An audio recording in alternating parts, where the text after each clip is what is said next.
Un jour, l'enfant se réveille avec une forte fièvre. 2 jours après, on a vu que l'enfant avait des petits boutons sur le corps. Après, elle n'arrivait même plus à avaler parce qu'elle avait mal à la gorge. La bouche devenait rouge.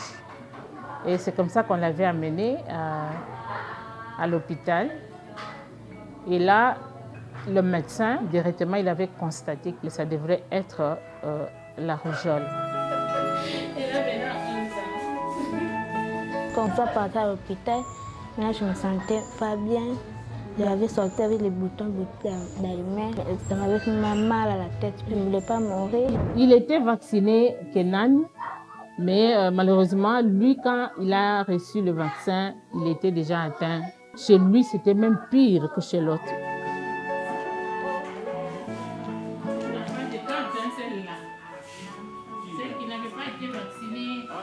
Non, on ne savait pas, mais quand on l'avait amené à l'hôpital, c'était ça. J'avais peur parce que je pensais qu'on va aussi nous contaminer, mais quand on nous a vaccinés, on n'avait plus peur. Ce que je craignais, c'est que les autres, leurs amis, soient aussi contaminés.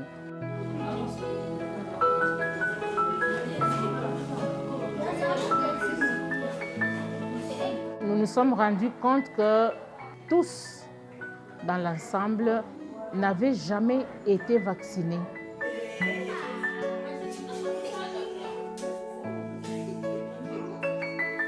La vaccination ne perd pas son efficacité par rapport à l'âge de l'enfant dépassé. Tel que dans les contextes où nous sommes venus vacciner actuellement, ce sont des enfants qui viennent d'une zone de guerre, qui n'ont pas bénéficié du vaccin. Mais nous priorisons 3 antigènes cette fois-là.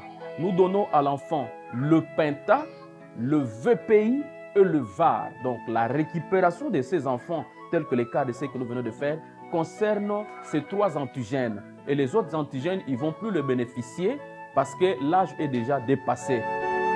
Les suivants, c'est qui? Ils vont prendre ça aujourd'hui, à la même date où il va venir encore. Notre souci est de voir les enfants en bonne santé.